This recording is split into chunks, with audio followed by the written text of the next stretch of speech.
Attention, cette émission est laissée à la discrétion de l'auditeur. Les propos et les opinions peuvent choquer. Oreilles sensibles s'abstenir. Richard Martineau. Un animateur pas comme les autres. Richard Martineau. Bonjour, bon mercredi, merci d'écouter Cube. 7 000 $ pour 2 prises de courant au CUSUM. Vous avez vu ça hier, hein? 7 000 $ pour 2 prises de courant au CUSUM. OK, moi, je dois remplacer ma toilette, OK? J'ai une de mes toilettes qui a pété. La semaine dernière, ça a fait un dégât d'eau, puis bon, il y a eu un dégât d'eau dans les gens qui demeurent en bas de chez nous à cause de notre toilette qui a pété. Bref, il faut racheter notre toilette. Alors, on a contacté la boutique de toilettes où on avait acheté cette toilette-là, puis là, ils ont dit, on a un modèle de toilette, une belle toilette. Ils nous ont envoyé une photo, ouais, magnifique. C'est 3 000 $. J'ai dit, 3 000 $, une toilette. Ben non, c'est pas vrai. On peut aller faire caca dedans, 3 000 $, voyons donc.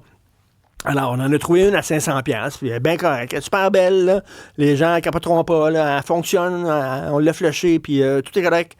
Alors, tu sais, c'est comme ça qu'on fonctionne dans des couples, dans des familles, dans les gens, les citoyens. Tu dis, bon, fais attention. Le gouvernement, non.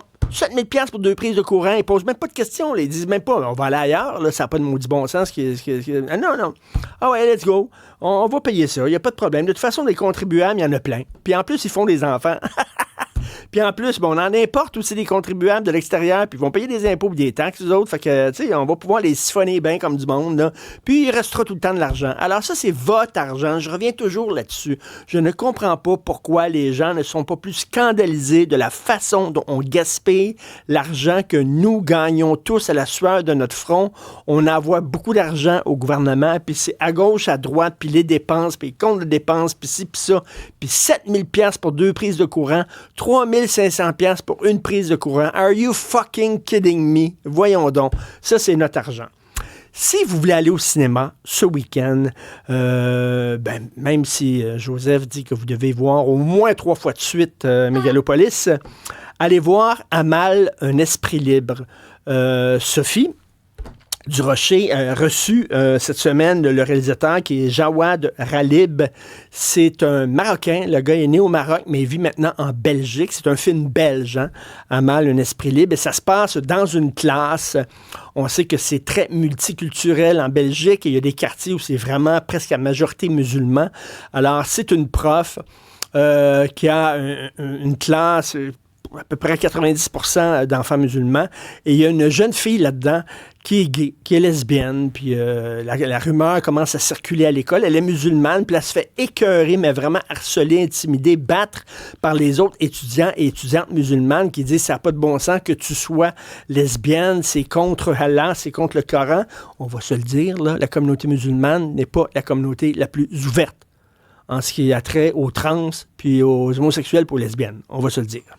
Alors, elle se fait écœurer. Et là, la prof, pour montrer que non, vous avez une mauvaise lecture de l'islam parce qu'il y a eu des poètes musulmans qui ont fait des poèmes en hommage à l'homosexualité. Puis là, elle lit en classe, justement, un poème d'un auteur arabo-musulman qui était gay puis qui parle de l'homosexualité en des bons termes et tout ça, pour leur dire, regardez, vous avez une lecture très rigoriste, mais il y a une autre façon de lire le Coran puis d'appliquer ça.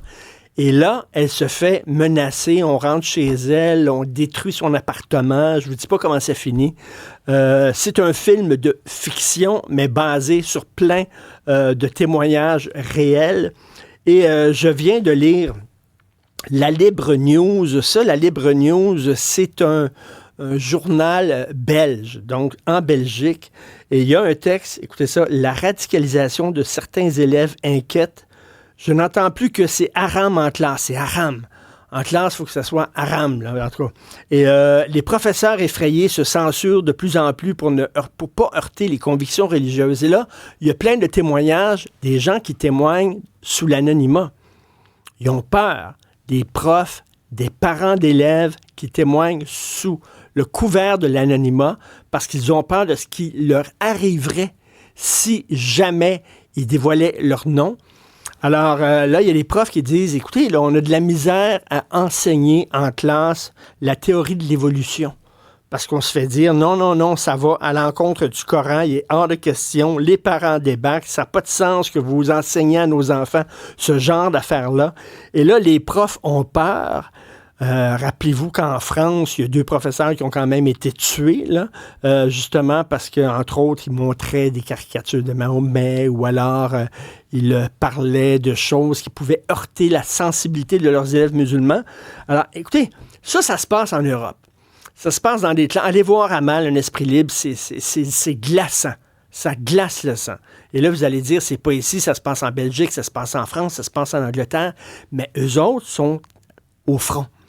Eux autres, là, ce qu'ils vivent, c'est un avant-goût de ce qu'on va vivre. Parce que c'est sûr qu'on va vivre ça. Rappelez-vous, il y a quelques années, il y a une petite fille, justement, d'une famille musulmane. Elle avait un cours de musique, la petite fille, parce que c'est ça qu'on offre dans les classes au Québec. Il y a des cours de musique. Puis là, les parents sont pleins en disant non, nous autres, on est des musulmans rigoristes. Et on est contre la musique. Allah ne veut pas que les vrais musulmans écoutent de la musique. D'ailleurs, c'est interdit, je crois, en Afghanistan.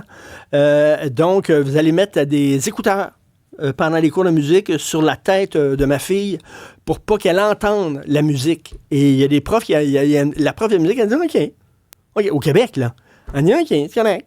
Fait qu'ils ont mis des écouteurs à la petite fille qui avait, je sais pas, 7-8 ans, pour pas qu'elle écoute de la musique, parce que ses parents disaient ça va à l'encontre. Écoutez, si c'était des chrétiens extrémistes, mettons que c'était des chrétiens extrémistes, on capoterait, on collerait au plafond, on dénoncerait ça, ce serait inacceptable, ça n'a pas de sens. Dès que soit Stephen Harper ou alors Pierre Poilievre dit du bout des lèvres que peut-être, effectivement, l'avortement au 3e trimestre, il faudrait peut-être un peu, après 4 mois, peut-être commencer à penser, là, c'est épouvantable, on déchire notre chemise, l'extrême droite chrétienne, l'extrême droite catholique, puis ça. Et l'extrême droite musulmane aussi. Les extrémistes religieux, c'est inacceptable. Inacceptable que ça soit chrétien, bouddhiste, musulman, scientologue, n'importe quoi. Pourquoi on dit, non, il y a un extrémiste religieux qui est épouvantable, mais l'autre, non, il faut... Parce que ce sont des gens racisés. Parce qu'on ne veut pas passer pour raciste, c'est les Arabes. Mais c'est pas la même affaire, là. C'est pas des Blancs, c'est les Arabes, c'est leur culture, il faut comprendre, c'est comme ça qu'ils sont, etc. Non! L'extrémisme religieux, c'est non, OK? Jésus, c'est pas lui le boss de ma classe, puis c'est pas Allah qui va être le boss de ma classe. Puis ici, au Québec, on enseigne la théorie de l'évolution, on enseigne que les hommes sont égaux aux femmes, on enseigne que l'homosexualité, c'est pas une maladie mentale, puis c'est très correct. C'est ça qu'on enseigne. Vous êtes pas content? Allez dans un autre pays où peut-être c'est plus en accord avec vos valeurs, mais nous autres, c'est ça nos valeurs. Mais vraiment, là, l'Occident est en train de plier du genou, que ce soit en Belgique, que ce soit à Londres, que ce soit en France, à Paris, dans certains quartiers. Alors, je vous en prie, allez voir Amal, un esprit libre. Ça joue au Quartier Latin à Montréal et ça joue au Cinéma Beaubien. C'est super bon. Après ça, si vous avez un peu de temps, vous pourrez aller voir Mégalopolis. Puis ça ferait plaisir à Joseph Facal.